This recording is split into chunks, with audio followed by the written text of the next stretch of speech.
Cricket media used to be pretty simple. Find your favourite newspaper, head to Cricinfo, and maybe a blog you like.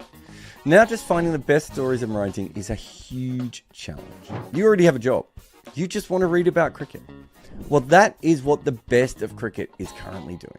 They go out daily to find the newest cricket coverage and the best stories from any publication in the world.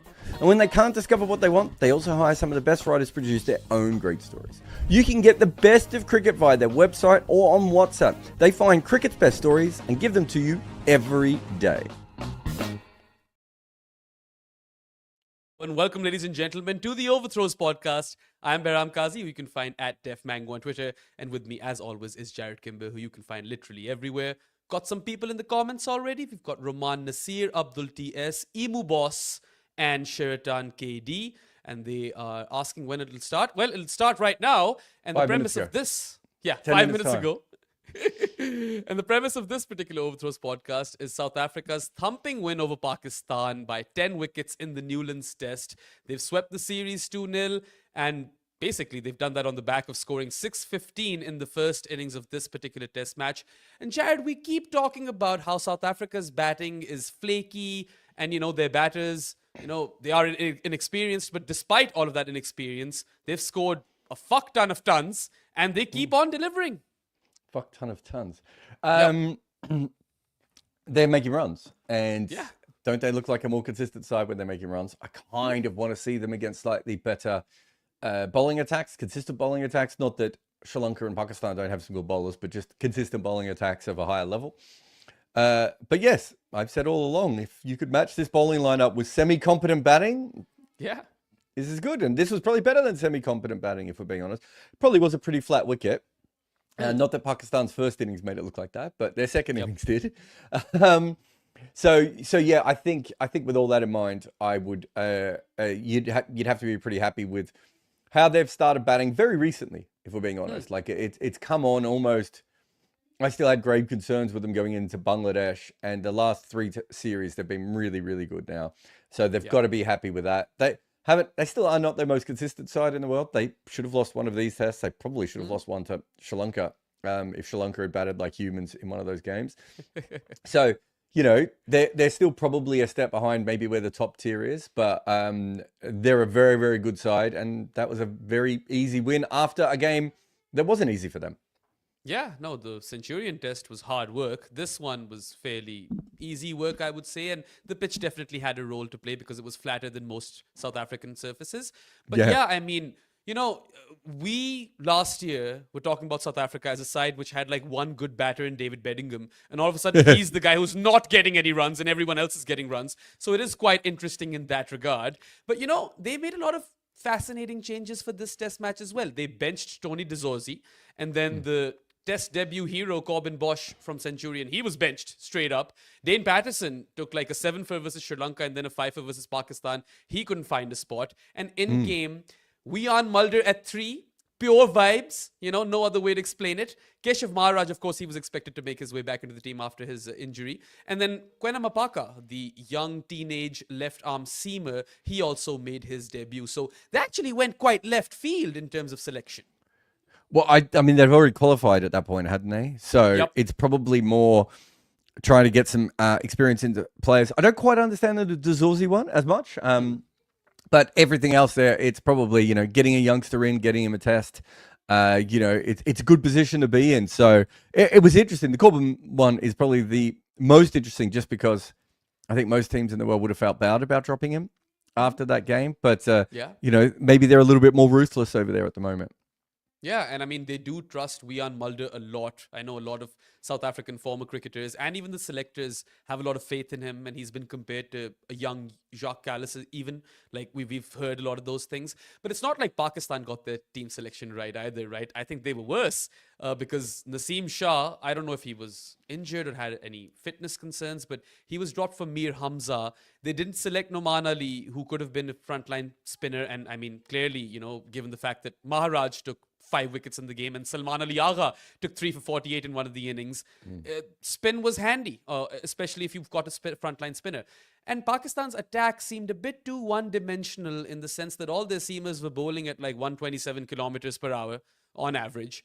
And sure, Mohammad Abbas still ended up with 3 for 94, but they made batting even easier for South Africa, I felt, because they didn't rush them, they didn't test them enough. And even though the surface was, not particularly conducive towards bowling, I feel like Pakistan also bowled pretty poorly. And it was bad selection.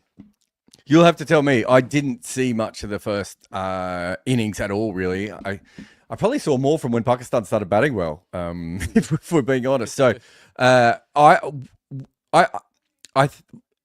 the day one of this game, like I was, flicking in and out of it, but the Afghanistan Zimbabwe game was so much more fun, and it was already on its way. I kind of went. So you tell me. Jarrod just said that Dazorzi was injured. Yeah, okay. Even if he was injured, I was more talking about the fact they didn't bring a batter in for him. Right? That's like the interesting one. It's funky no matter how you look at it. I was. That was the thing. I dropping him, I don't think would have been the biggest issue either. Although I'm glad that he was injured, but I was more thinking it's weird to see that. But yeah, you tell me how closely were you doing watch-alongs for this one? No watch-alongs, but I did follow it very, very closely. Look, Pakistan actually started decently well. South Africa scored like 61 runs for no loss. Then all of a sudden, Pakistan had them at 72 for 3. But thereon, it was pretty much all South Africa. I felt like Pakistan were either too short or too full with their lengths. And Ryan Rickleton made them pay. He was at the helm of batting affairs in this test match. He scored his highest first-class score of 259, which is also the second highest individual score ever at Newlands in a test match. He's behind Stephen Fleming, who scored 262. And if the ball was full, he would drive it through the covers cerebrally. And if it was too short, he would pull or hook it, right? So he would completely not miss an inch unless the ball was delivered at a good length. And yeah, I mean, it was a great exhibition of test match batting. He scored his second test 100 now. He averages over 50 in first class cricket. He's 28 years old, and he's now played 10 test matches as well. I feel like this was the innings where Ryan Rickleton has kind of announced himself, and he has truly arrived because he's been in form across formats, but 259 is a lot of runs. Yeah, and I suppose also with him, it's they don't really have, they were playing Tristan Stubbs at 3, weren't they? Yes. No. And what were they? Yeah, Stubbs batted at. Yeah, Stubbs batted at 3. Wian Mulder has batted at 3.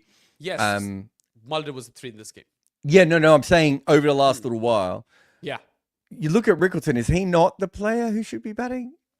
Yeah. At 3, he has done well at 3. He scored a ton. I know, that's what I mean. I'm a little bit.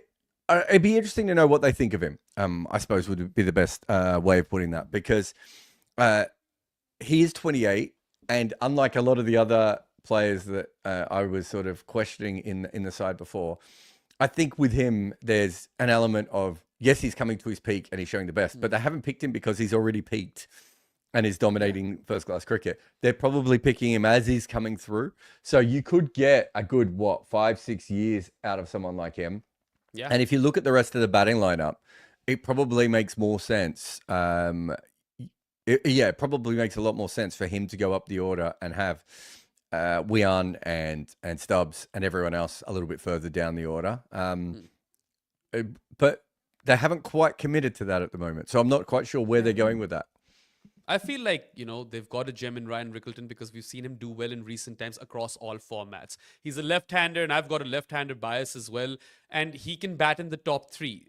Plus, I think he can also keep wicket if need be. So he's giving them a lot of value. And he is a live wire in the field as well. There's this one thing he does, Jarrod, where when he's on the non-strikers end, he starts to meditate. He goes in this Zen mode and closes his eyes, and I absolutely love that. And I mean, he has picked up an injury. I don't know how serious it is, but I expect him to start come World Test Championship final. And he wasn't the only batter to do well for South Africa, right? Temba scored another ton, 106 to his name. It's his 4th Test ton now, and 2 of them have come in the space of weeks. And then Kyle Verreynne has also been in form, and he scored 100 as well. Marco Janssen's quickfire 62, and South Africa end up with 615. Now, if you look at Pakistan and how they could have done better, they dropped a catch, but South Africa dropped more, right? They dropped 2 or 3. Pakistan just dropped 1. I felt Pakistan's slip fielders weren't standing close enough. All of your bowlers are bowling at 127 odd. You've got to come up, right? And there were a fair few moments in there, even in Rickleton's innings early on, where if the slips had been standing a bit further up, he could have been caught out. And Interestingly one thing I would enough, say about that is that I think South Africans, as a general unit, are the best at playing with soft hands. So if you look at someone like Dean Elgar, I think, and I don't have any numbers to back this up, but I'm pretty sure if you looked at Dean Elgar, he would have a higher edge ratio than any other player in the world during his period, but he wasn't caught so much that it ruined his overall average. So I do think there's an element of players playing with softer hands, because in South Africa, you kind of have to, right? Like in Australia, it's very hard to do that. But in South Africa, you're going to get edges quite a bit. And so I've always wondered if there's an element of that as well. But yeah, look, I mean, when it comes down to it, we have seen so many teams around the world go with this second slip with a helmet on, right? Third slip with a helmet on. Did Pakistan do that? No, I didn't see any of that, right? So I felt like there's a missed opportunity over there. And South Africa was scrappier. Like, they dropped more catches. They didn't review an LBW decision that was out. But, it's really hard to lose a game of Test cricket when you score 615 runs in the first innings. And interestingly enough, Mazhar Arshad had a stat up. I don't know, I think in this particular World Test Championship cycle, correct me if I'm wrong, guys, in the comments, but there have been around 10 scores of 600 plus, and Pakistan have conceded 5 of them. So this is a bit of an issue for this team, where sometimes they go absolutely toothless with the ball. How much of that is just Rawalpindi? Yeah, I mean, that's also a very, very solid point. Do you know what I mean? Also, how much of it is just flat wickets at home? I don't think you're wrong. And your wider point might be that Pakistan actually plays on more flat wickets than anyone else and is not handling it particularly well. But I think if you narrow it down, it's probably more the fact that they play on those sorts of wickets more and more. And this was also a very, very batting friendly track. I mean, Pakistan's first innings might make it look like that's not the case, but their second innings definitely makes it look like it was. And also, another big blow to Pakistan was that very early on in this test match, Saim Ayub, whilst fielding, he fractured his right ankle. And this is a guy who was in form, and then Pakistan were down to 10 men. It kind of bothers me that we have concussion subs, but if someone breaks their leg, you can't have a substitute. And then, now they're facing this race against time as well to get him fit for the Champions Trophy, because they'll need him. But in this test match, Pakistan didn't have 20 wickets. They had 18. And, if Saim scored an aggregate of 100 runs, you never know what could have happened. Yeah, that's a very good point. I don't think we should have injury substitutions. Really? Yeah, I think that would be the worst thing that cricket could do. And I tell you why. I've just been reading Neil Wagner's book, and there's all this stuff about his feet and having his blue toenails and peeling back toenails. And, you can go back through any fast bowler. There isn't a fast bowler who at any stage, if I was working for a cricket team, I couldn't say to the doctor, look, he can't possibly play with this. And yet the fast bowler does play with this. Wicket keepers with broken fingers, right? Yeah. You would be able to substitute. So every test match, you could almost have a specialist wicketkeeper in, and then in the third or the fourth innings, you go, look, they're broken. In the third innings, you go, look, they've broken their finger, and bring in your next great batter to come in and bat. It wouldn't work.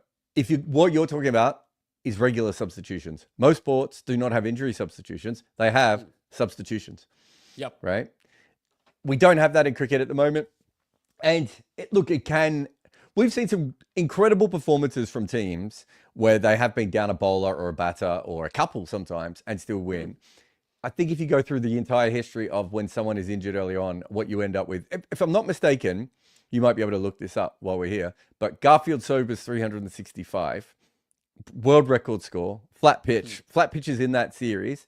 If I'm not mistaken, one of the key Pakistani bowlers gets injured really, really early there. That's not to say that Garfield Sobers made 365 because of the injury, but it's certainly to say that it is much less likely for Garfield Sobers to go out if one of the 4 bowlers is not available. Once he's set, right? That's the key there, is once he's set, how are you going to get him out? And, we've seen lots of occasions with that over the history of Test cricket.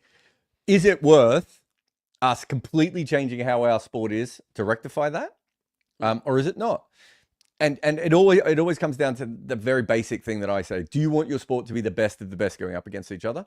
Which is like American sport, where you've got defense, you've got offense, and then you've got special teams for American football. That's like the highest level of literally, you're a great athlete, but we only need you for 28 seconds a game, right? That's all we need you for. Or do we want the number 11s going up against the opposition, right? Do we want seam bowlers only bowling in the first 2 or 3 innings, and then the teams flooding in with spinners at the end. These are valid questions, right? Like, I'm not saying these are right or, there's a right or a wrong here. I think, though, when you have someone shatter their ankle, before, it would have been when they were in the field, wasn't it? It was in the first innings, wasn't it? It was like in the first 5 overs or something. Yeah, that's right. It was really early on, wasn't it? When you have something like that happen, that just means that the team is one short for the rest of the game, right? Now, not in fielding, but certainly in batting or bowling. Are we just okay with that? Because we have been okay with it for 150 or 200 years, really, in cricket. And substitutions in football is really interesting. I think it comes in around the 1950s. And of course, American sports get much more into substitution than English-based sports. But it's a fascinating one, watching these things happen, and how they progress and transgress and everything over time. I know this is a weird one, but the Davis Cup, and I've forgotten the name of. I know the women's version has changed names, and I always forget the new name of it. But they have had substitutions for a while, so it's interesting that tennis has had it. But it feels like cricket has been one of the main holdout sports that has just decided not to have it. So we have to decide if this is a big enough issue or not. And I don't know one way or another. I think substitutions will come in without injury pressure. But if you were making an argument, I think that's where you would go. I mean, I understand your point. My counter argument to that is that we already have injury substitutions in cricket as long as the injury is a concussion. So but there's a different reason about that. That is not that is to stop cricket being sued. That's also fair. Right? That is to stop cricketers in 20 and 30 years' time coming back and saying, I have CTE. And as you and I have discussed before, I think there's a few former cricketers who I think should be suing cricket boards already. That is why that exists. That is not going to happen for someone who breaks his ankle and goes off the field. It's a completely different situation. And we are, in that case, looking after the future of the player. That's very different than saying, well, this player isn't available now, and so that has weighted this game, right? And so I don't think you can compare those two things, honestly. I know why people do, but I don't think you can.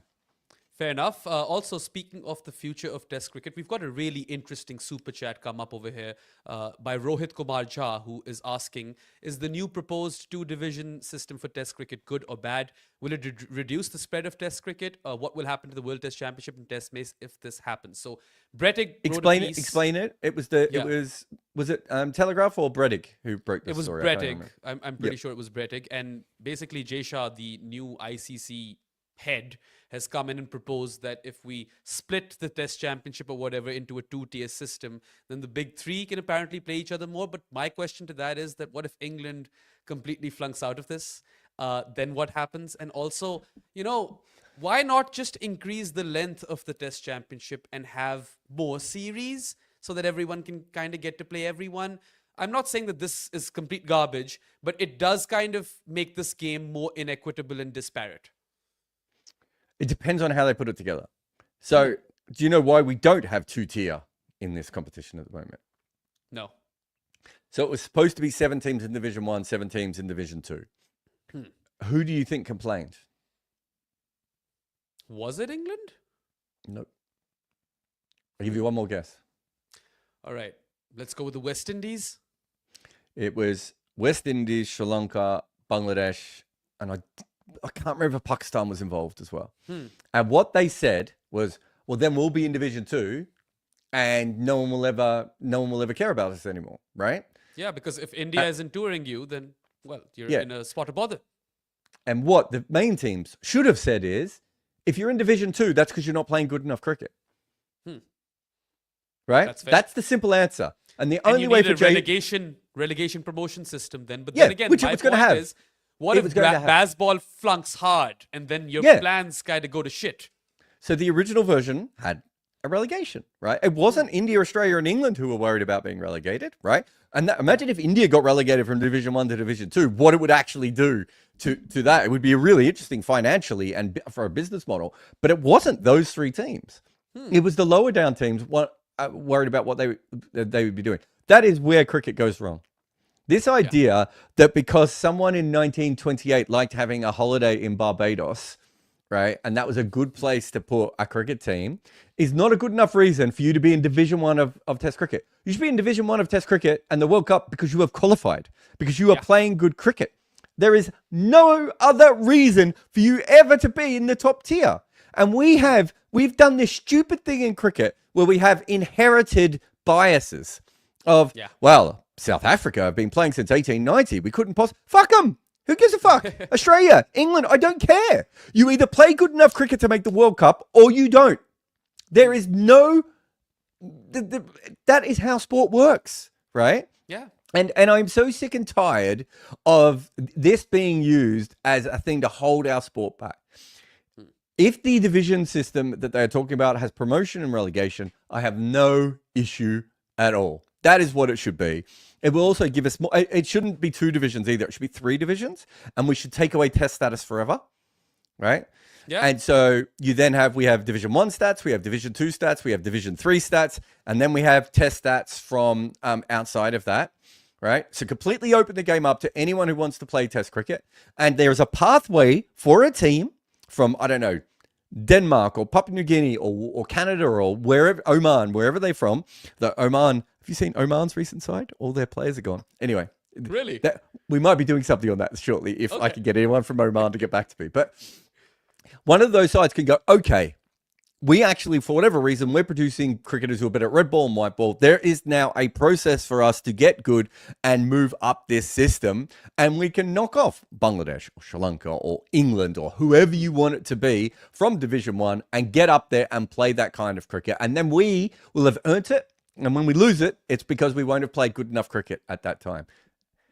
That is what this game should be, right? Now, that's probably not what Jay Shah's thinking here. Yeah. What also, Jay Shah... I mean, the problem with this whole structure would be how would you get like the sponsors and the broadcasting deals for the divisions which don't have the big boys in them, right? So there are issues over here, and but they've been playing. We just discussed. But Afghanistan just played. I just played a 2-test series against Zimbabwe. They're not in the World Test Championship. They still played Test cricket, didn't they? It doesn't stop them playing Test cricket. America play. Scotland and other teams in 4-day cricket. Do you know what I mean? Like there's cricket still is played whether whether it's getting maximized with money or not.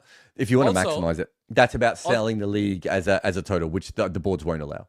Also, let's imagine there are 2 divisions and one of them has the big 3 in it, and they're playing like tests on tests on tests, and the lower division is just playing 2 test match series. Like that won't work, right? Why won't it work? I think that makes more sense, actually. Division 1, you could play 3 and 4 test series. Division 2, you could play 2 test series. And everyone else can play how many test series that they want to play against each other. I don't think anyone will play more than 2, if we're being honest. Home and away, I should say. So 4 in a round robin in that way. I don't think that really matters because that's, that's your way of getting up to the Division 1, Division 2.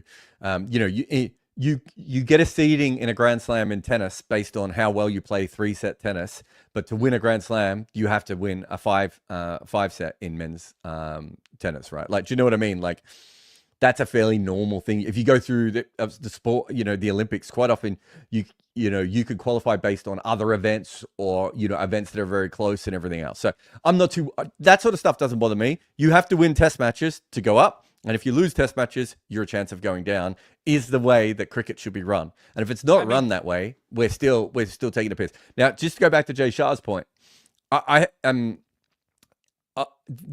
guess is it's their way of getting more series between India, England, and Australia, right? Yep. Which is kind of random because they're already doing that. But okay, let's say they're going to try and do that even more. That can only be beneficial for cricket that the biggest teams are playing each other more often. Up until a point. And that point is relegation. We can't create a super league. If we create a super league, then you might as well the 3 of them might as well just go off on their own at that point, right? And then has a super chat over here real quick. He says saying India, Australia, and England should play each other more often is such a slap in the face to South Africa, who have basically gone through to the World Test Championship final over England and India in the 3. No, because the issue at the moment, Genius, is that the the way the tournament is set up is actually set up hilariously for the smaller teams more than the bigger teams. And also, it essentially comes down to who you play and where you play them on how likely you are to qualify. Like we always said, that if South Africa got racked up enough wins early on in this, they were probably going to win 3 or 4-0 at the end and sweep home. Like it's a horrendously flawed thing. But also, South Africa could play more in this. If South Africa is in Division 1 and South Africa, this is the thing. It should prioritize Test cricket for South Africa, for Pakistan, for New Zealand, because if they can stay in Division 1, who are they going to play more, Behram? The better teams. Specifically, the teams with the TV deals. Yep. So for South Africa, at the moment, there is no reason for South Africa to be good unless they sneak into the odd World Test Championship final. Remember, South Africa slapped themselves in the face by essentially giving up a series because they said it didn't matter, right? What this could do is what sports should do. And say, you want to play the biggest teams? Great. You have to qualify for it. You can't beg India to come over anymore. You have to qualify for India to come over. You want, if you're in South Africa, if you're in Cape Town and you want all those Barmy Army tourists to come over, good. You're going to have to earn that by being good at cricket, not because you've got a friend in the ECB who allows it. That is how cricket has been run. How is this not a better system? Yes, we know it's a shameless cash grab by some of these other people, but that is what it should be. It should be the best teams are at the top, and if you want to keep playing them, you have to play good cricket. Not because in 1890 you played good cricket, because you're playing good cricket now. And South Africa would qualify, right? Without any problems. They've been a good side over the last, all the cycles, haven't they? I don't think they've ever been out of the top 6 or 7. I mean, everything that you've said makes sense, and I'm all for that. It's just that the motivation behind the switch, and Jay Shah in particular being at the helm of this, makes me a bit uncomfortable. Also, what happens if Pakistan are in Division 1? Do they still not play India? Like, there's so many holes. Can I throw it to you then?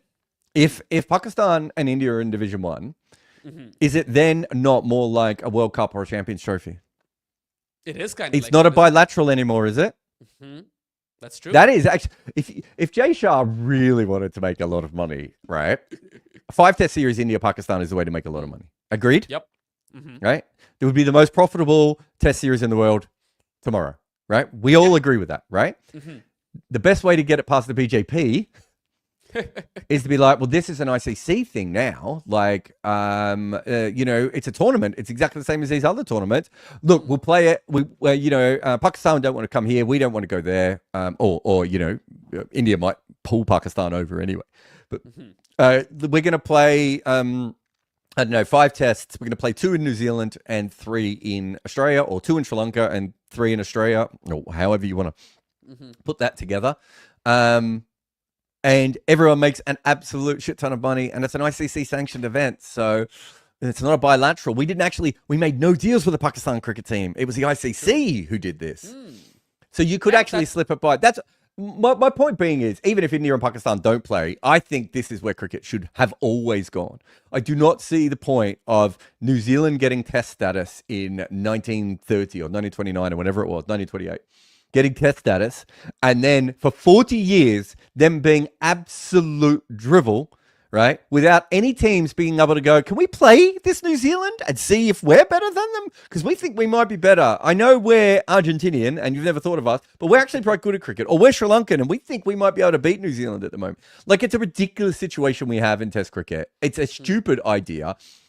This is a cash grab. It's a power grab. But it might actually help the sport if it's done properly. Now, remember, I talked about 3 divisions and promotion and relegation. They may not do any of that. They may just want to create a Super League. And if that case, it's horrendous. But I think there's some good signs around it if it's done correctly. Yeah, I mean, it is a cash grab, but let's see how it materializes. And as soon as we'll know more, we'll probably do an uncovered on it as well. Let's come back to the cricket a bit. Just to kind of wrap up on South Africa, we talked about their batting and how it surprised us all, and for good measure. The bowling was also pretty good, at least in the first innings. And KG Rabada has had one of those weird summers where he's bowled so well and hasn't got those number of wickets to show for it. But in this match, he bagged 6, 3 for 55 and 3 for 115. He is the guy, right, for South Africa going into this World Test Championship final. Like, this is KG Rabada's final. This is his moment to get that elusive ICC trophy for his nation, which they have craved and yearned for since ever since they've made their return to international cricket. I think we've got a video coming up on the main channel soon. I think his rolling average over the last 10 tests is 15.38. So you've said he's not taking a lot of wickets in this summer. It's not stopped his average. He just hasn't taken as many wickets. No one's hit him. He's jumped. He's, you know, I would have said Bumrah and Cummins were a step ahead of him. I think he's in this form has caught at least Cummins, if not Bumrah.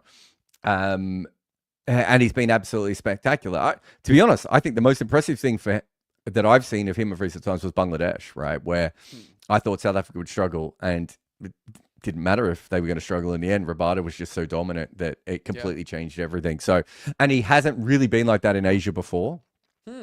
He doesn't have those sorts of numbers. So maybe he's worked out how to bowl in those conditions as well. Look, he's a phenomenal bowler.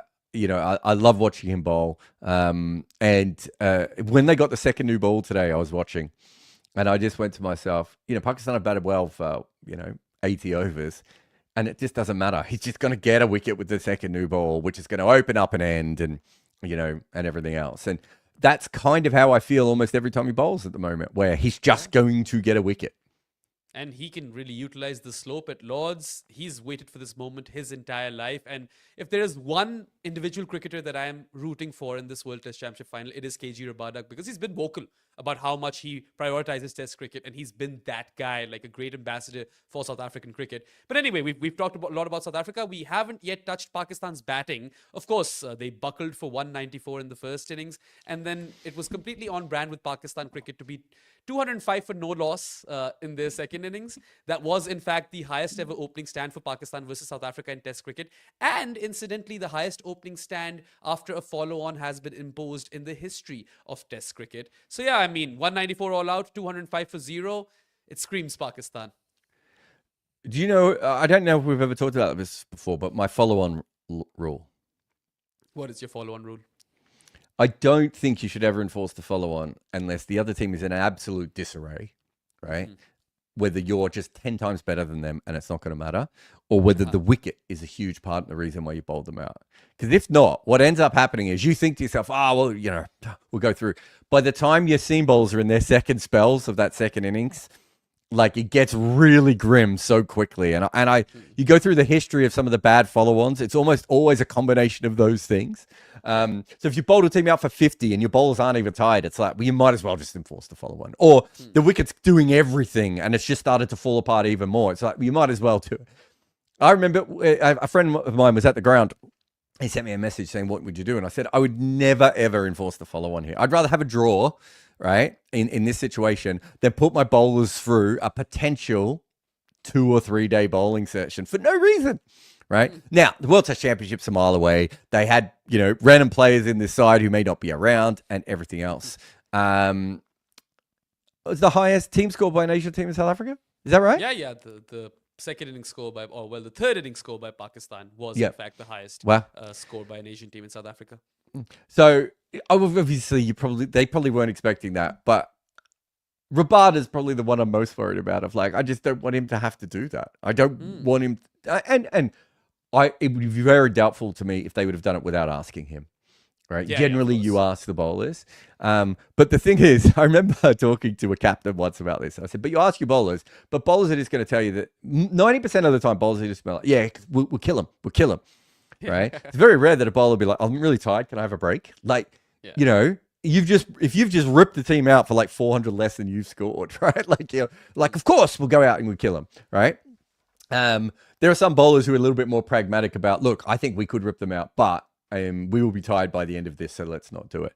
But yes, I thought it was really good batting. You know, I saw quite a bit of the opening partnership and a little bit more afterwards. I thought they handled themselves really well, and you know, if they'd done that in the first innings, this could have been a fascinating game, right? Yeah, I mean, they did get destroyed in the first innings and also when they had the ball in hand both times because Bedingham just came out and he was like, I don't want to play on day 5. This needs to end today. But, you know, I think it was a great testament to the character of this team because after getting bowled out for 194 and losing Saim Ayub to injury and also fielding for, I don't know, 150 overs or whatever, you know, Babar Azam, someone who's been woefully out of form, he's now scored 350s on the bounce in this series. He's also become the only Pakistan batter after Taufiq Umar to score twin 50s in a test match in South Africa. 58 and 81 for him. Poor dismissals, especially the first innings one. I've seen him, you know, nick it down the leg side to the keeper like at least 6-7 times in his international career now. But you've got to, you know, give him a pat on the back because he was batting out of position. He was opening the batting and he finally got some runs. So Pakistan fans can be happy about that. Yeah, look, I think there's absolutely no issues there. I don't think Pakistan should be hugely unhappy with what has happened in this series. They can be a little bit more unhappy with some of the stuff that's happened off the field. They got themselves into a position in one game to win it, and they didn't win it, so that's always going to be a kick in the guts. And then in the second game, they lost a player, they had 2 bad innings, and they fought back really well to a point at which people were thinking, well, what if they get 150 in front or 200 in front, right? Like that was a genuine thought that some of us had.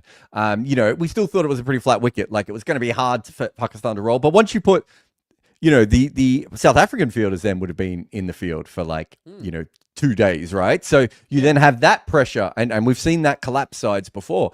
So I think there's some positive signs. They didn't just come over and get smashed in the face and not put up a fight. And I think that's probably the most important thing here. No, absolutely. And that's what Shan Masood also pointed out in the post-match interview or whatever.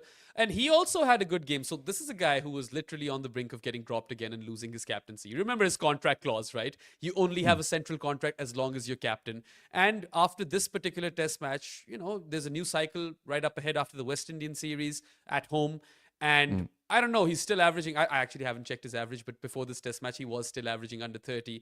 Scores 145, the highest individual score by a Pakistan batter in South African test matches, like in test matches which are in South Africa. And he looked very fluid. We expect him to do well in these sort of conditions. He had a pretty good tour last time he visited. And this was like the innings that he needed. A good match, I suppose, for left-handed opening batters.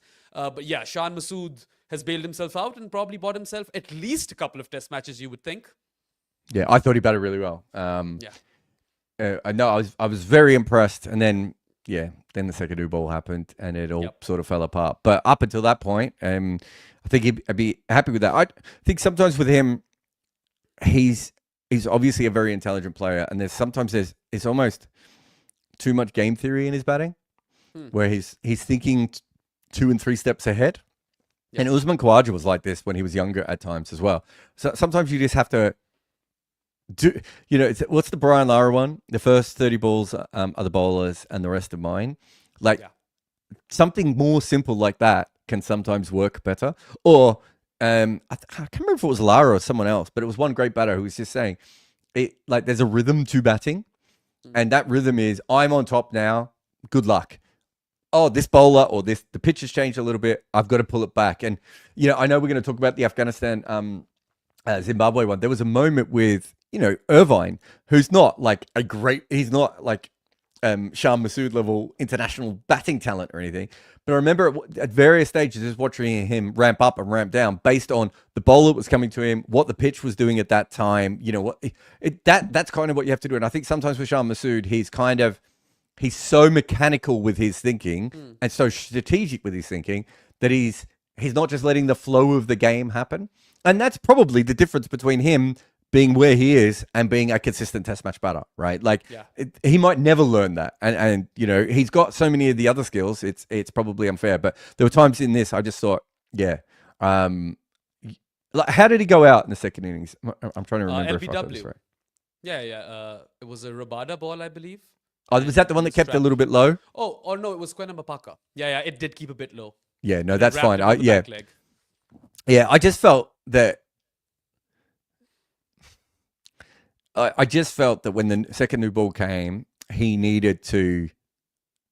just needed to feel the rhythm of the game a little bit differently. But to be fair, it was still. I was trying to remember which dismissal was his, but it was that one that kept it a little bit low. So, not as much his fault. That's a. I think it was the first ball that Rabada bowled with the second new ball that like took off the pitch, and you saw Rabada look around as if to go, "Oh, this could be fun." Yeah.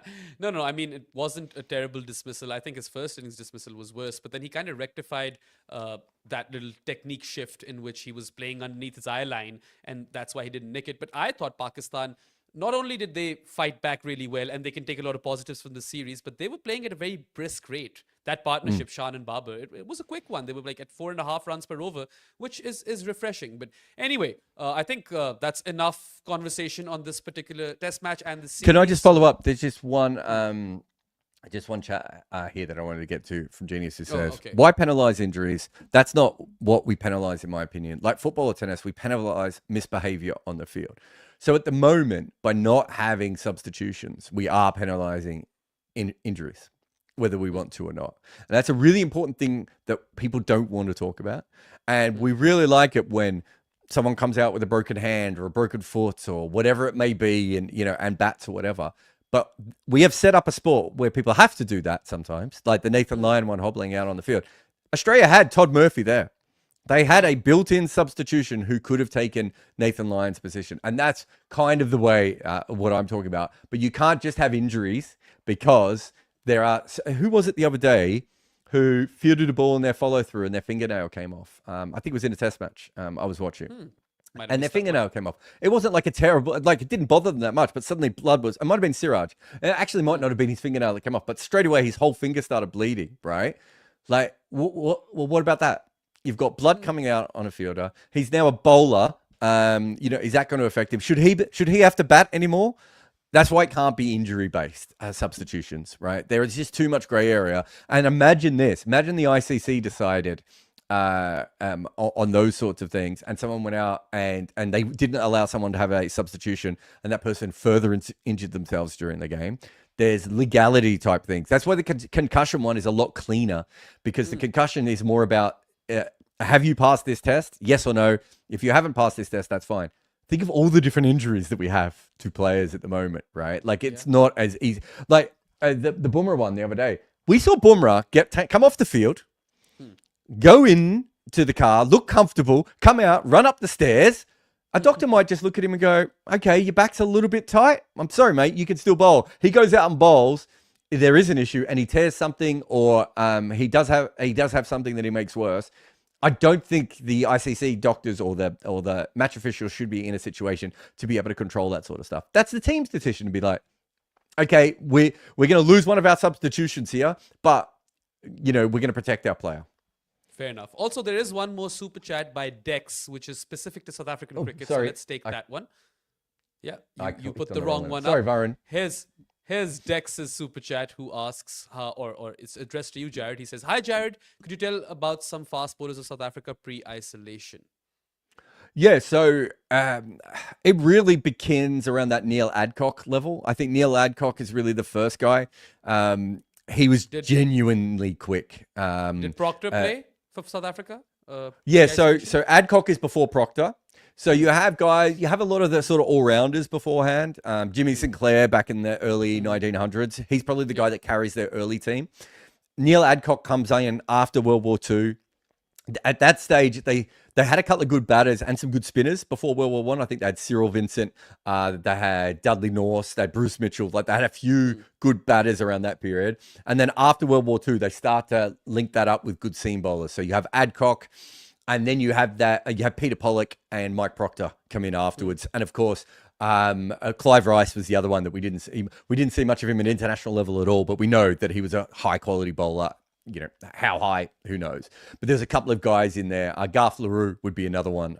Those are two players who I think would have been very good test bowlers as well. So really, their fast bowling has got a lot better, I would say, in the last 50 years than it was throughout. Their big skill was finding sort of dour batters and all-rounders.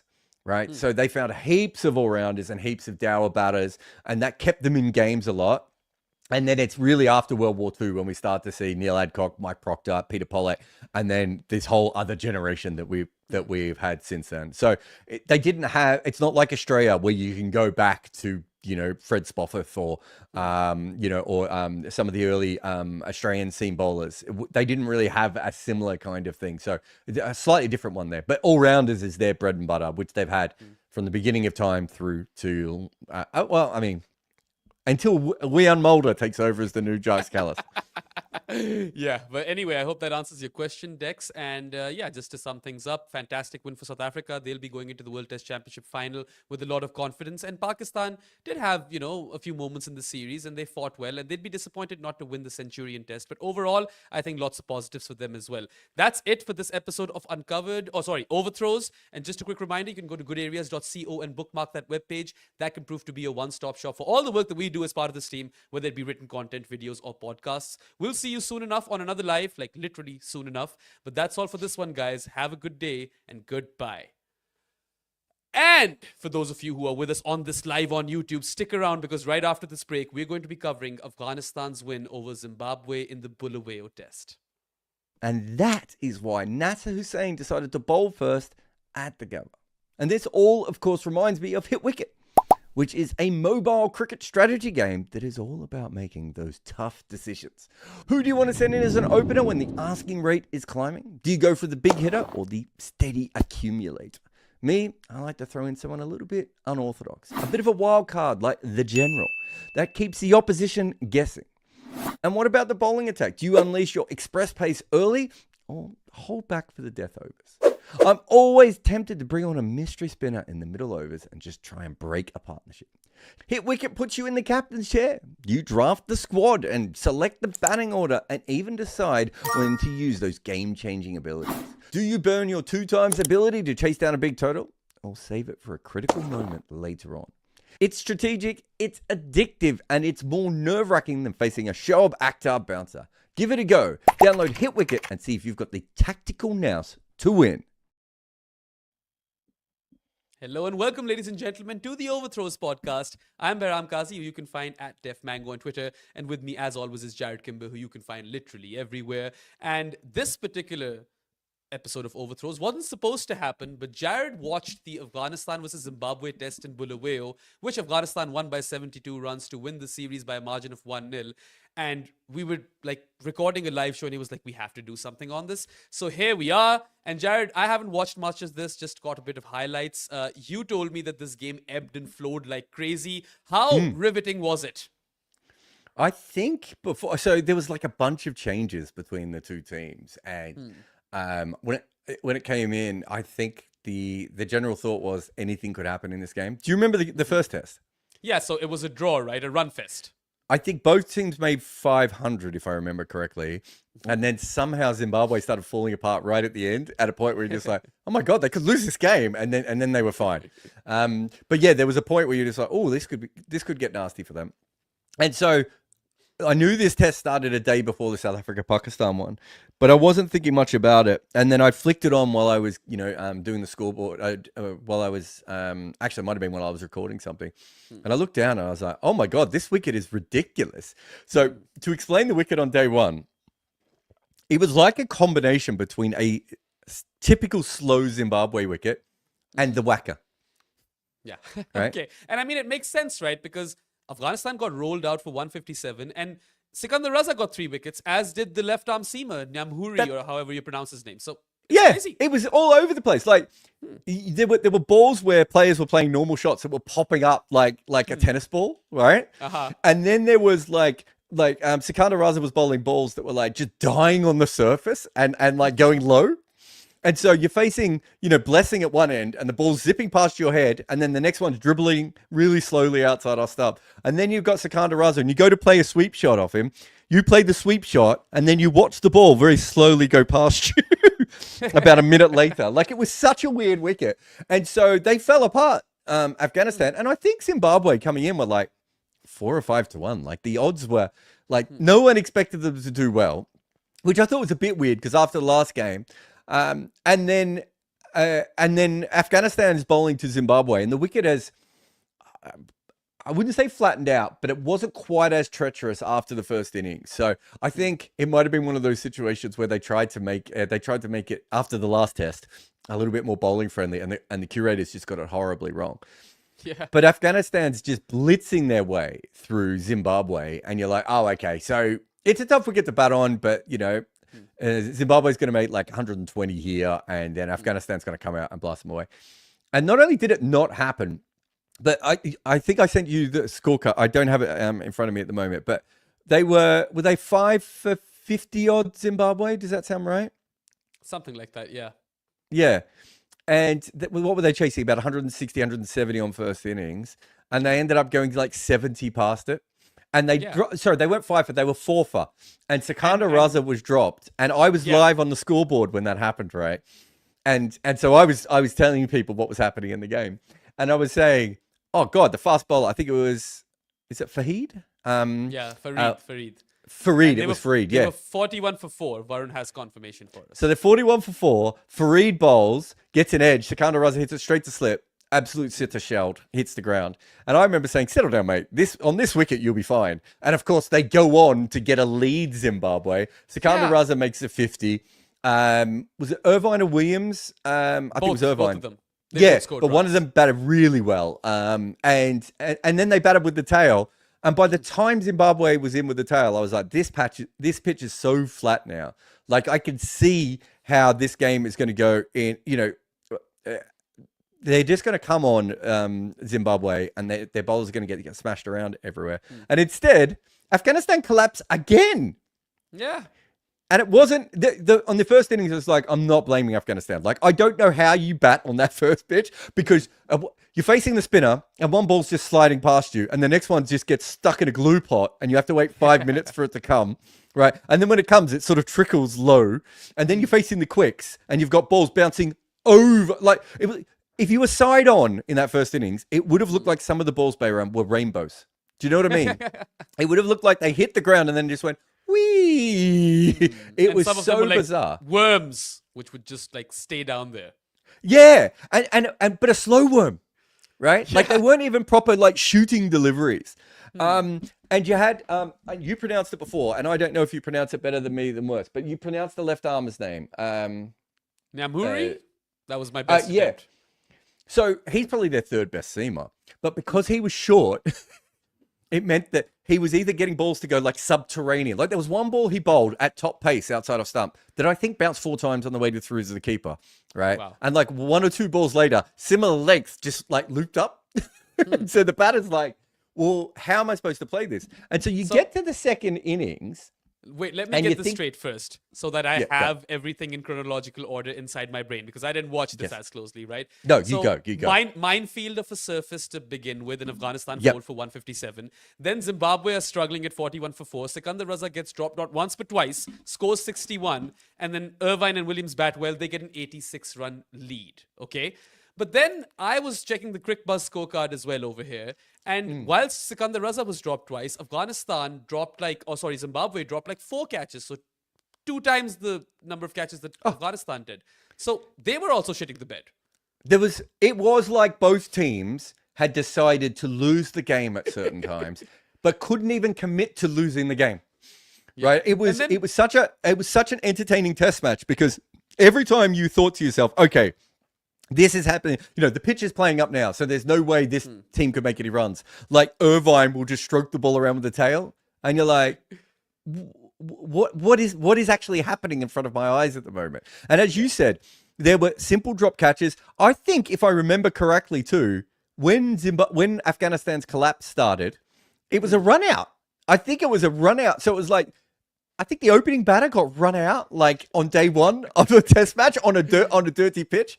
And if you go back to the first innings, my memory is that almost all the Afghanistani players got to like 10 or 15 or something, right? So it wasn't even like a normal human collapse. Like, all the way through, it was just absolutely bizarre. And then you look at the Zimbabwe scorecard. They make 243. I've got it in front of me. 3 players make over 15 runs. in 243. It's literally Sikandar Raza, Craig Irvine, who he was the one I was thinking about before. He batted really, really well, especially with the tail at the end. And Sean Williams came in and slogged them around everywhere and batted quite well.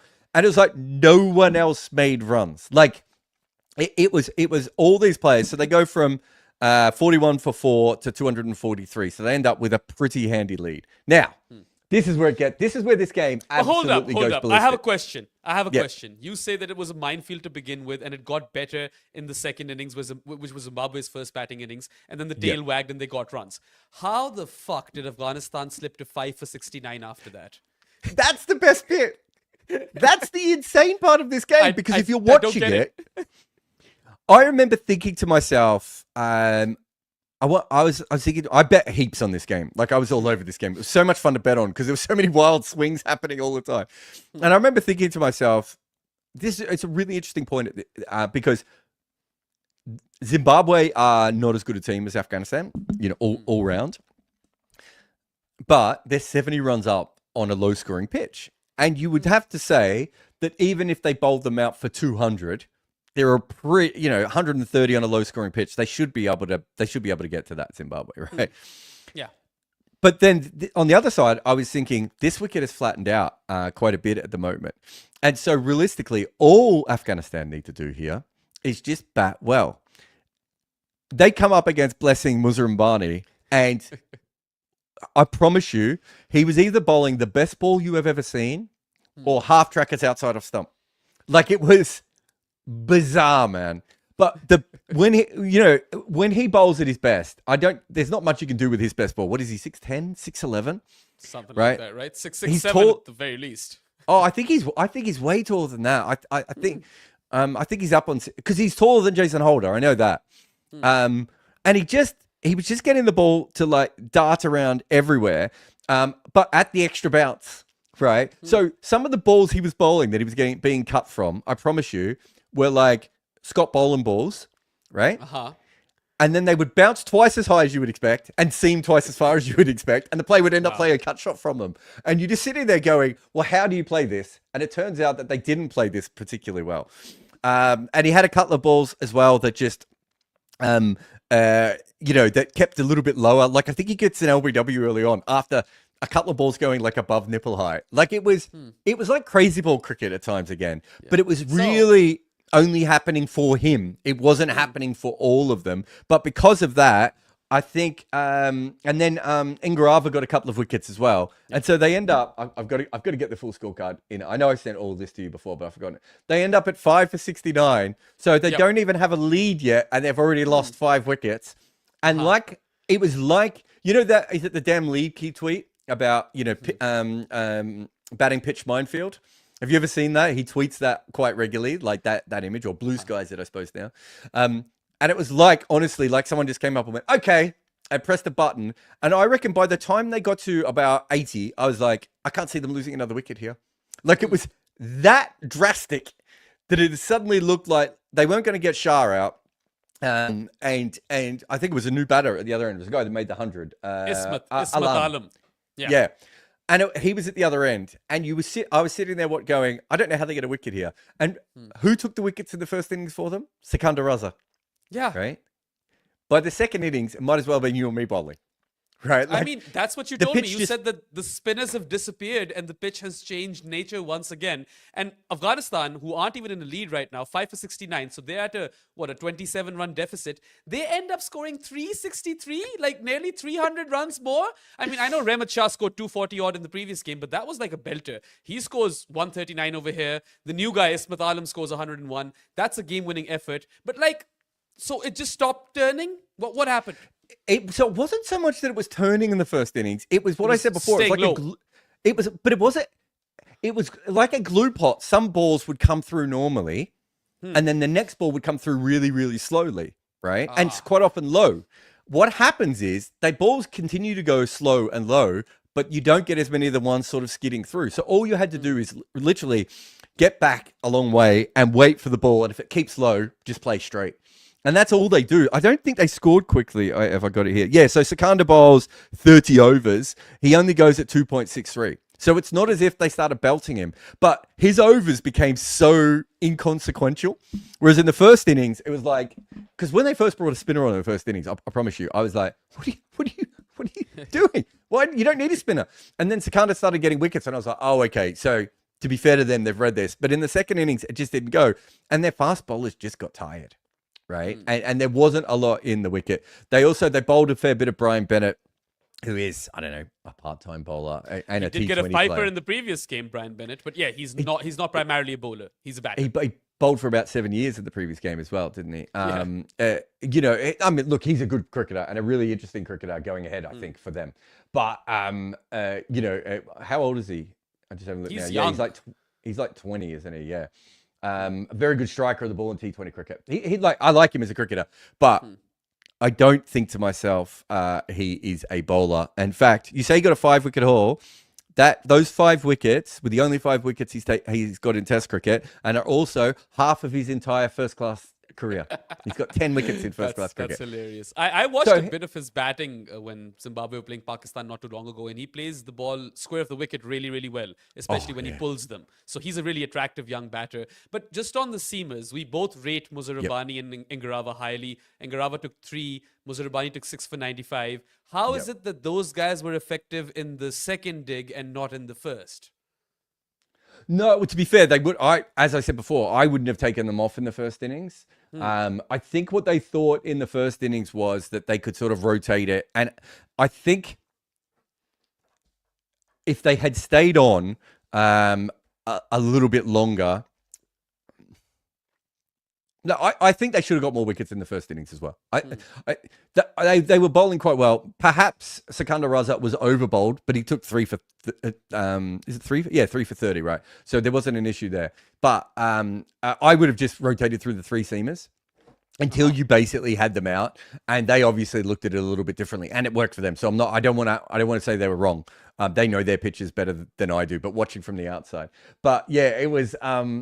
They definitely bowl well. Ingarava bowled really well at times in this game.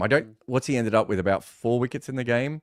He did not bowl in a way that should have been 4 wickets. So, as you said, the other thing that we need to talk about is when you talk about Ramat Shah. Yeah. On a flat wicket in world cricket at the moment, is there any bloke harder to dismiss? I mean, look at his ODI strike rate, right? Like, this guy strikes it at like 60. So, of course, he's built for Test cricket, and you give him a flat wicket. And I mean, he scored heaps of runs over here. And he might just be the best number 3 on a flat wicket. He watches the ball.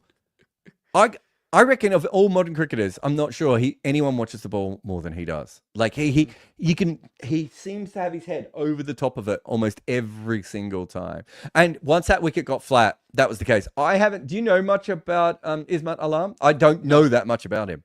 I don't either. So when he came in, I was like, because I was thinking, do you know what would be handy now is Rashid Khan to come in and just slog 30.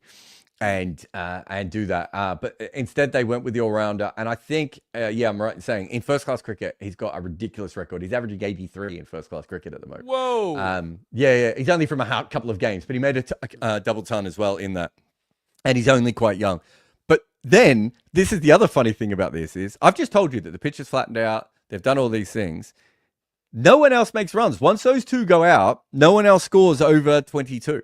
Right. So it's not one of those situations where like a tail ender comes in and he makes a 40 and then another tail ender comes in and whatever. It's like it goes back to so much so that like even Rashid Khan was struggling on the wicket.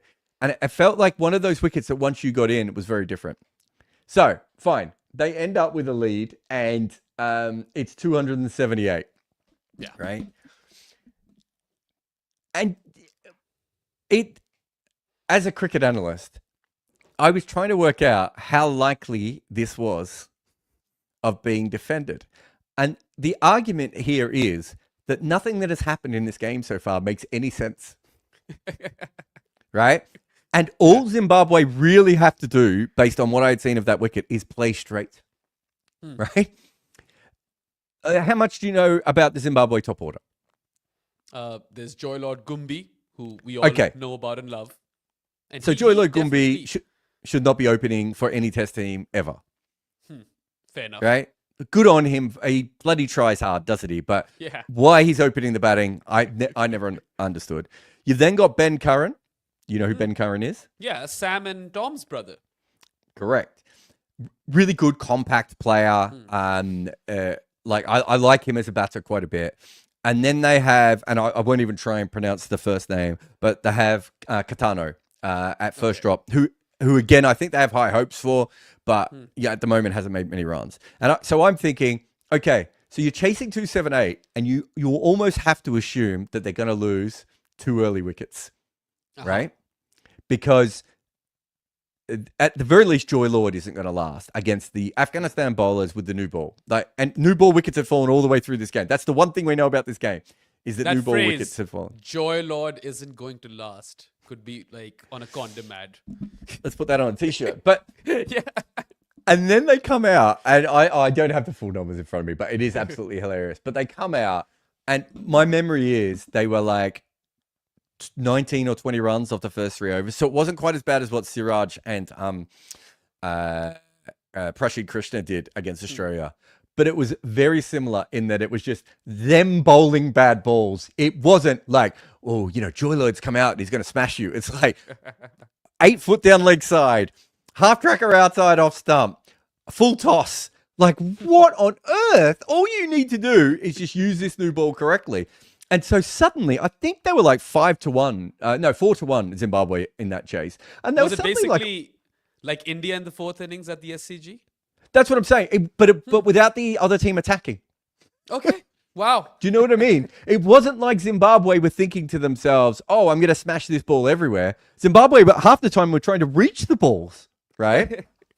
And so the one advantage that Afghanistan had is that they were going to roll through this really, really quickly with, you know, top level bowling at the top. And as I said, I was factoring in 2 early wickets for Zimbabwe and still thinking, do you know what? I still think they have a chance with these 2 early wickets. Next thing you know, Joy Lord ends up batting for 40 minutes, right? Okay.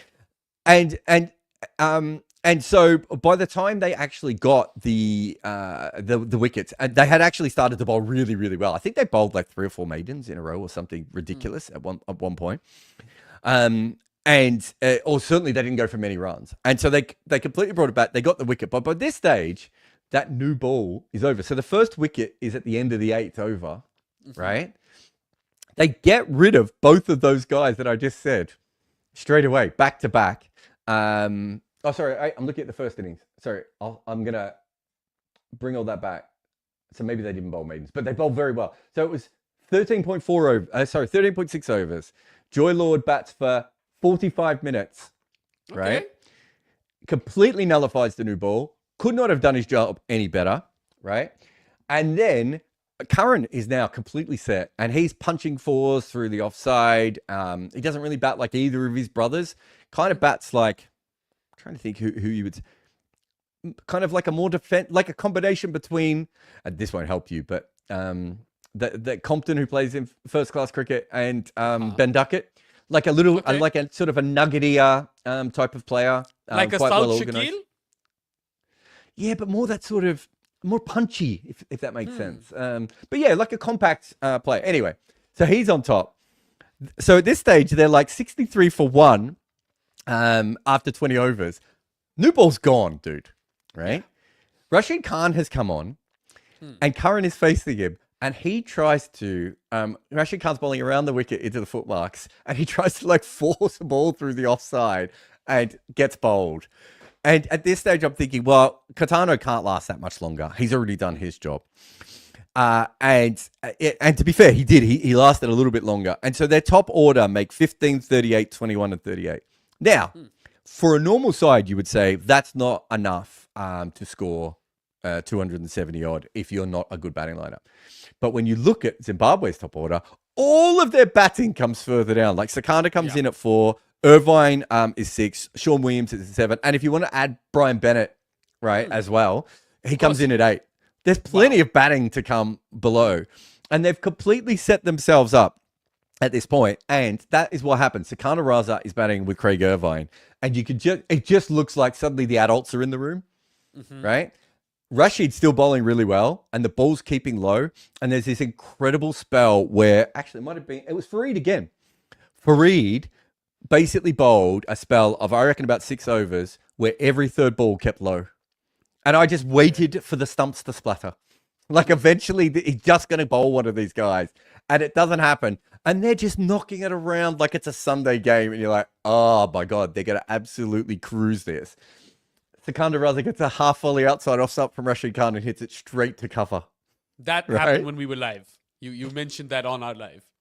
On our live. And then they lose. So that was, you were on the live. So you remember, I was then calling out a wicket every 2 minutes. Yep. Yeah. Yeah. That's what was happening. Yeah. 157.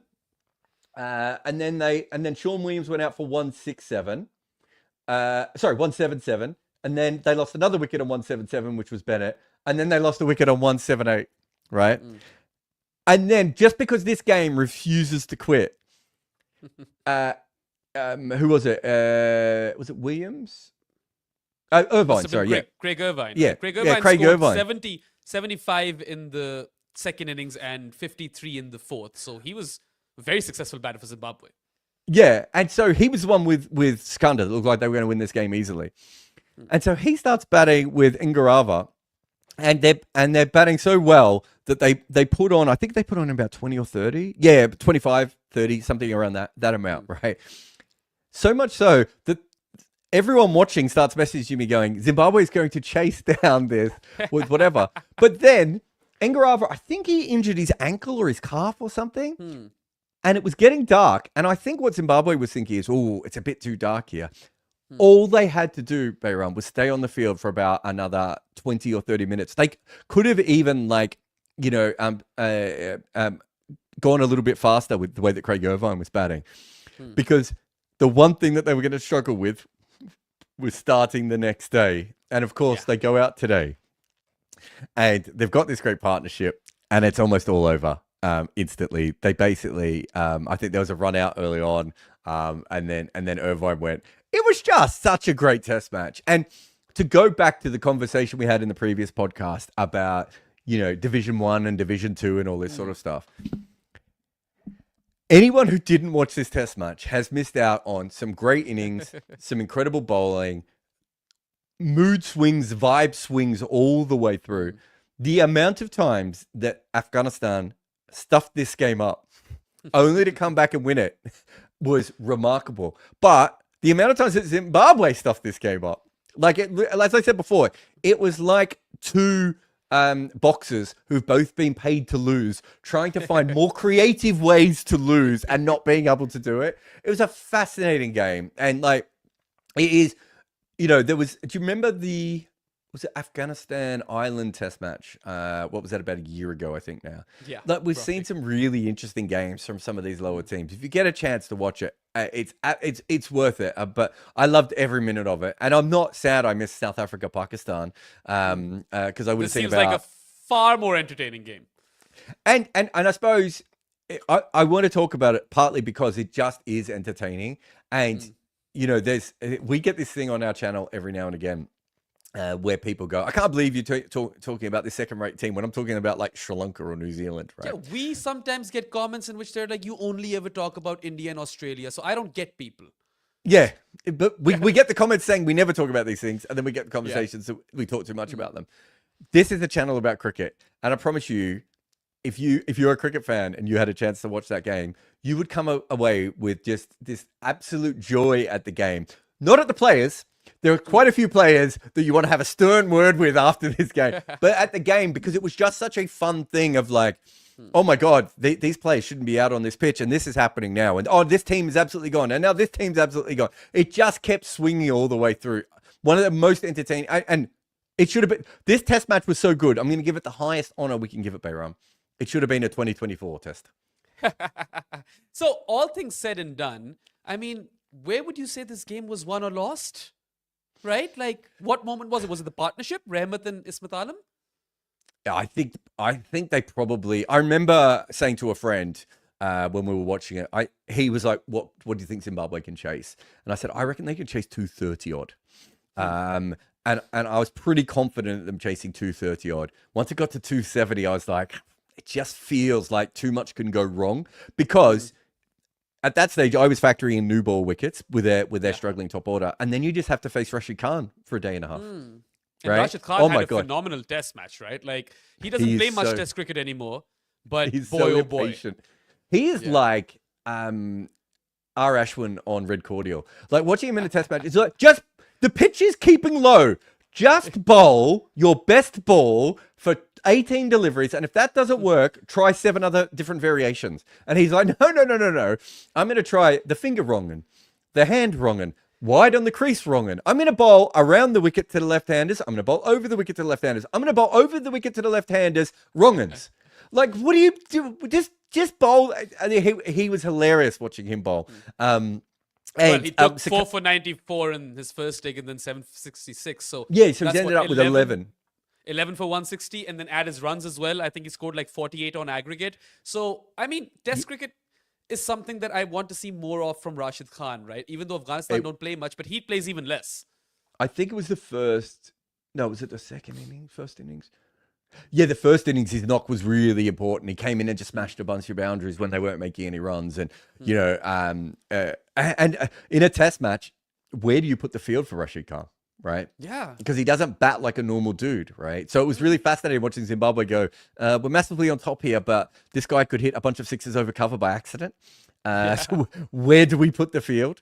No, he was another fascinating. I mean, Engarava, if you haven't seen Engarava and Muzarambani bowl in a test match, they're much more suited to that.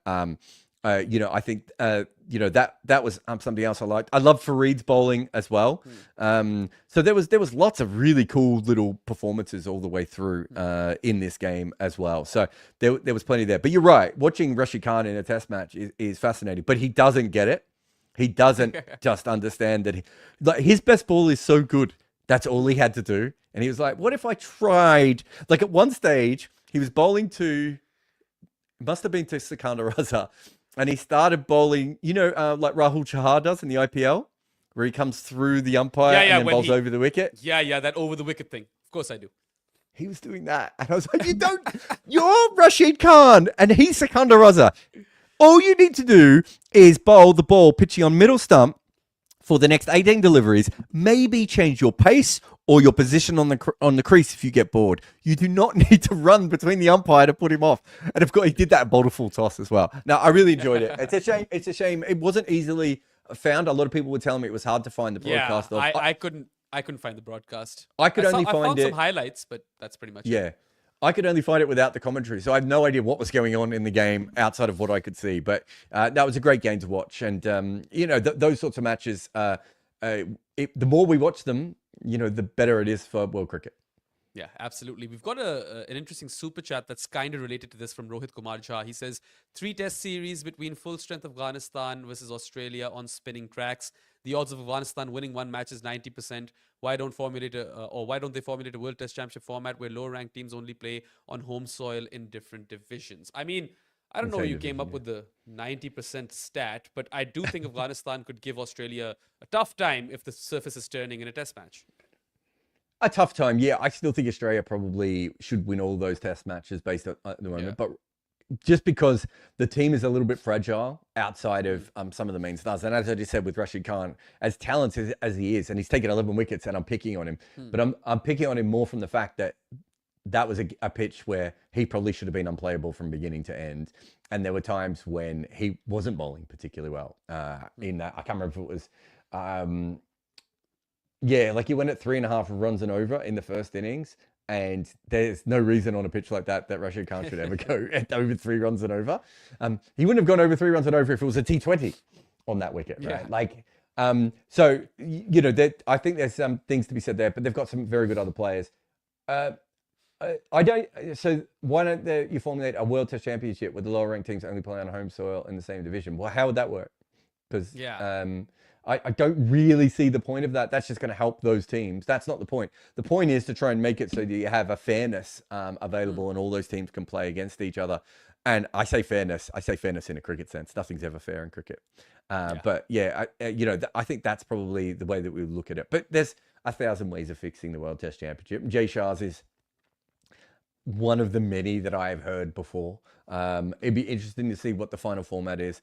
Quite often in cricket, even when a good idea is first pushed through, by the time we see the final product, it's usually worse, sadly, because it gets sort of committed to death a little bit by people with their own interests, right? Yeah. But let's see. But divisions in Test cricket, we have to have that. Like I've just told you about a classic Test match in which either team could have won it 3 or 4 different occasions, and it doesn't matter who wins, right? Because it doesn't help either of those sides in the future, and that's a real shame. And on top of that, like if it's run by the ICC, maybe it could have been on ICC.TV, and you can get in for a Facebook membership or whatever it is that the ICC make you do for that thing. There are so many better ways of doing this. There's a comment over here by Sanjay Singh who says, saw Behram's cryptic tweet against Jay Shah. There's nothing cryptic about it. I fucking hate Jay Shah. And I'm a big critic of Jay Shah. And I don't think that he is the right man to lead world cricket, even if he is supposed to bring more money into it, right? And I think he will manage that. And I think divisions are fine as long as it's not done from a motivation where you're just trying to make more and more and more money, right? Capitalism is great unless it's unfair. And that's my take on it. You can disagree with it, but I've been very vocal about this. There's nothing cryptic about it, Sanjay. I love the idea that someone would have to be cryptic about Jay Shah. I think if anyone put up a positive message about Jay Shah, it would be very weird. Yeah, absolutely. Anyway, I think where me and Behram are differing here, and that's more than fine. People are allowed to have multiple things, but I'm saying that something good can come from this. I'm not saying specifically that this is good. I hope it does. Yeah, but I'm with you. The only thing I would say is we in sport pretend that decisions are made for reasons outside of money, whereas actually almost every decision in the history of sport is made for money. The Olympics only exist so the Olympic Committee can make a fuckload of money, and a bunch of nameless bureaucrats can be treated like royalty when they go to random countries, right? Like let's not beat around the bush here. They exploit our love of the game.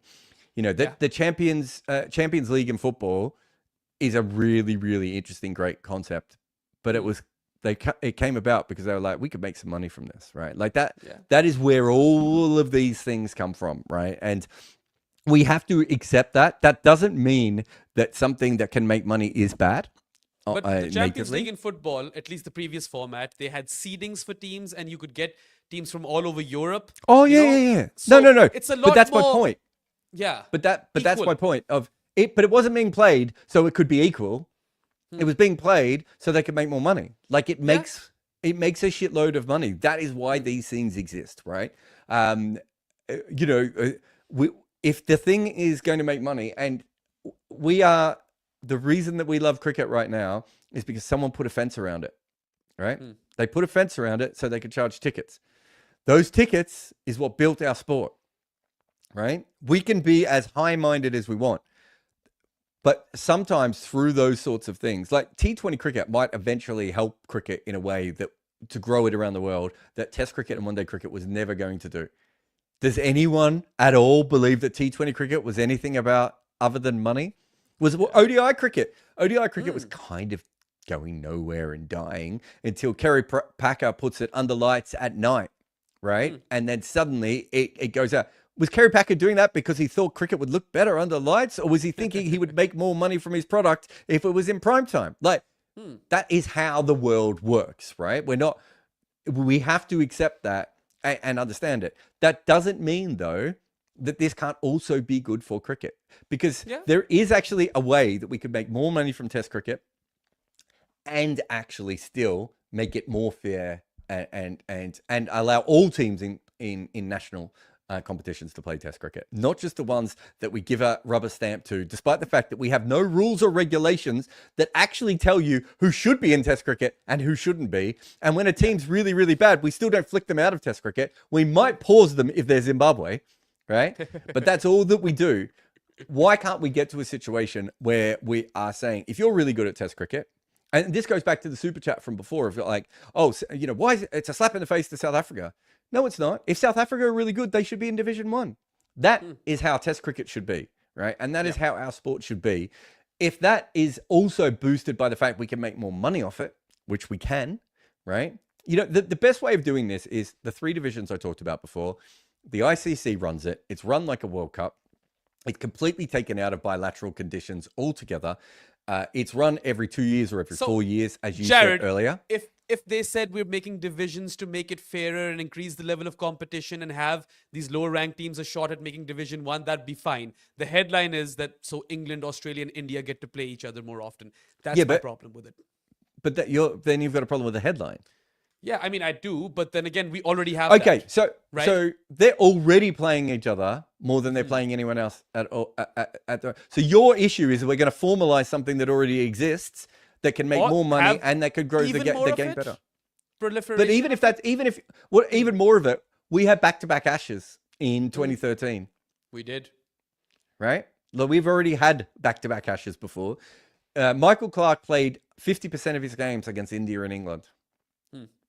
Right? That's true. We have already this system has Michael Clarke's not even a recent player, dude. Right? Yeah, it's been a while. Like, we have already had this system in place. If we can put a system together that can actually formalize some of these things and can allow for promotion and relegation and can allow for, in the future, for the rights to be sold as a package, like the World Cup is, not bilaterally, which allows for players and officials and grounds to be paid out of the rights packages, not by individual boards, we are already in a much better situation than we're in now.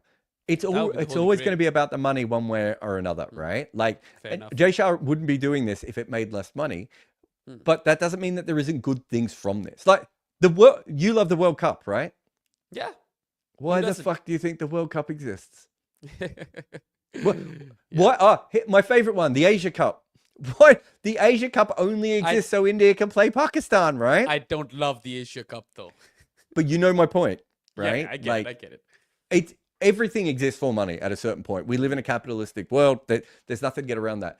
But if you look at the way that cricket was run for a long time, it was run in a way that was still dominated by money, but no one made any, right?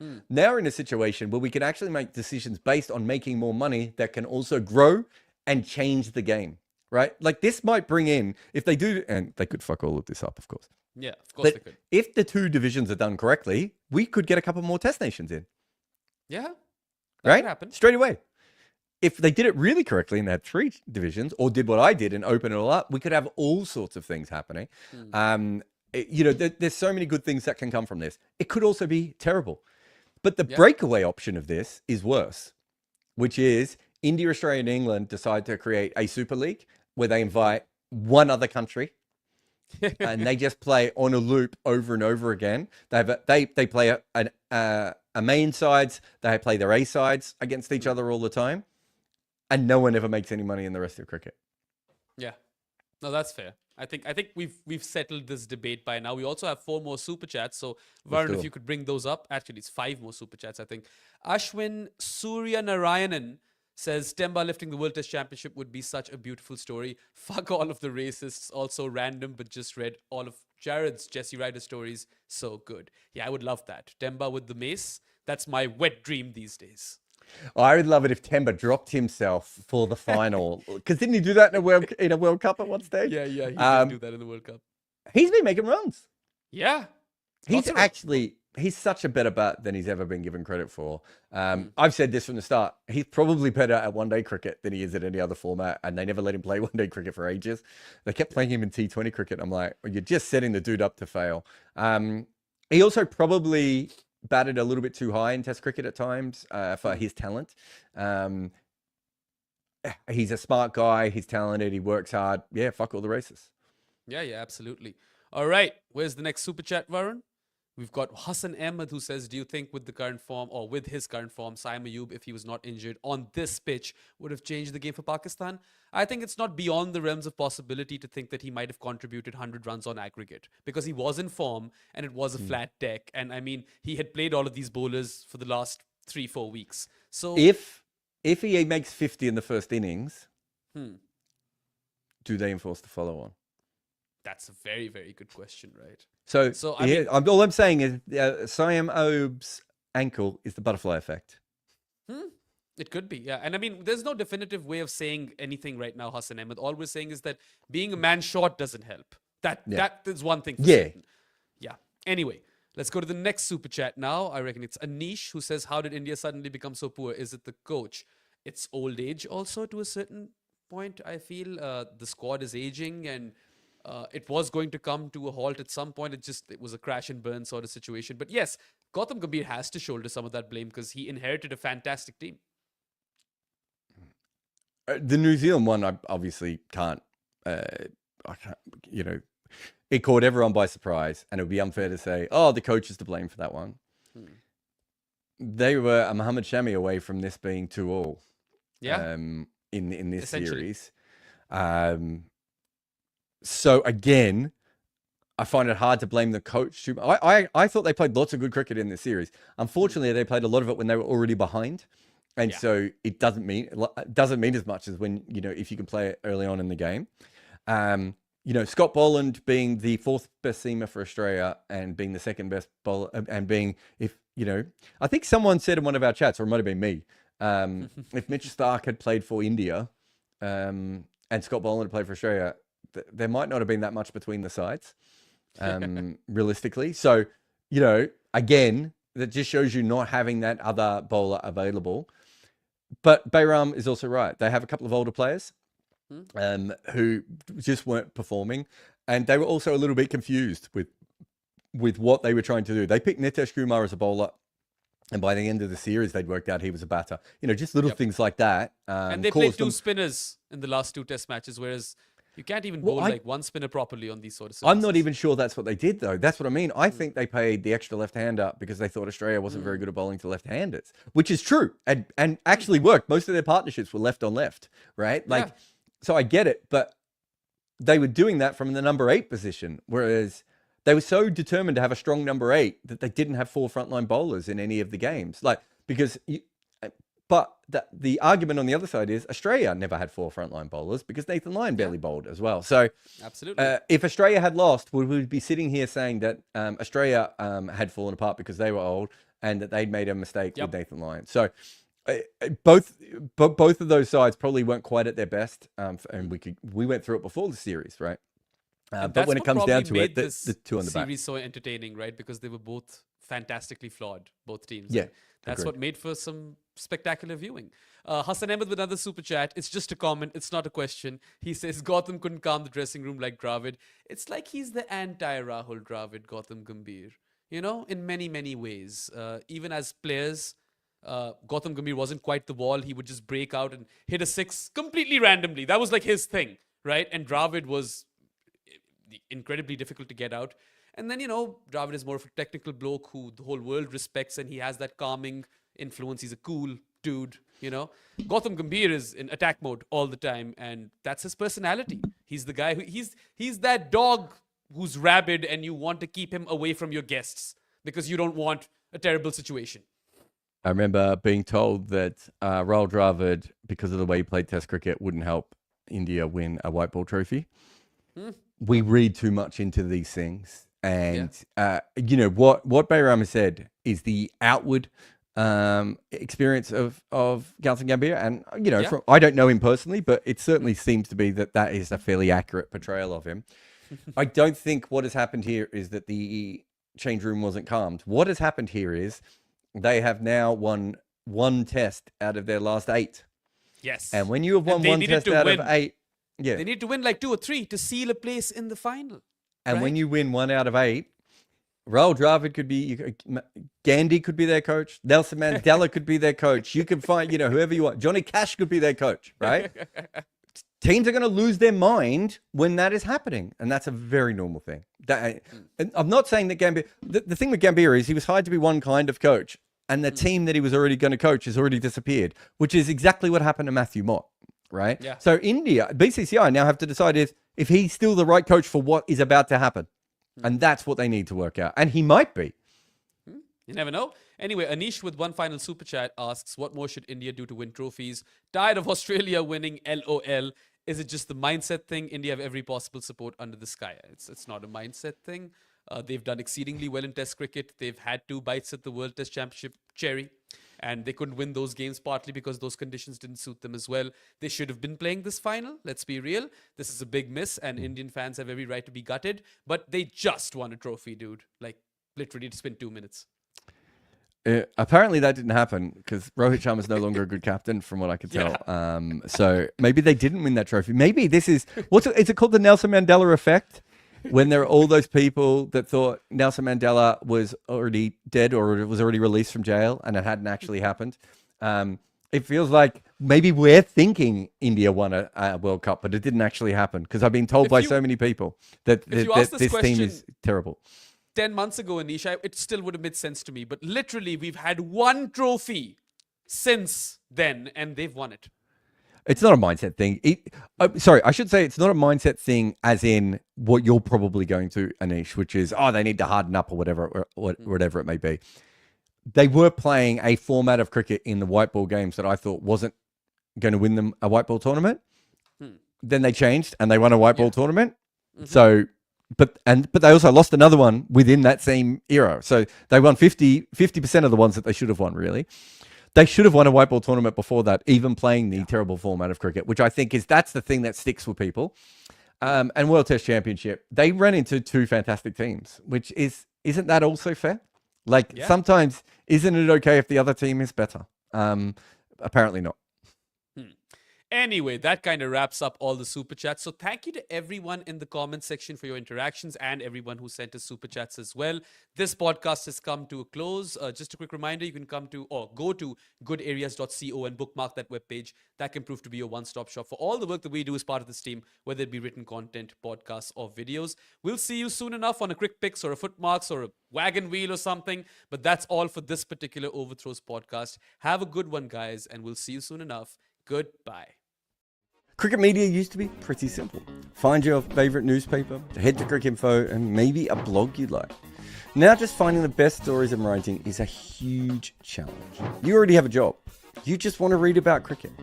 Well, that is what the best of cricket is currently doing. They go out daily to find the newest cricket coverage and the best stories from any publication in the world. And when they can't discover what they want, they also hire some of the best writers to produce their own great stories. You can get the best of cricket via their website or on WhatsApp. They find cricket's best stories and give them to you every day.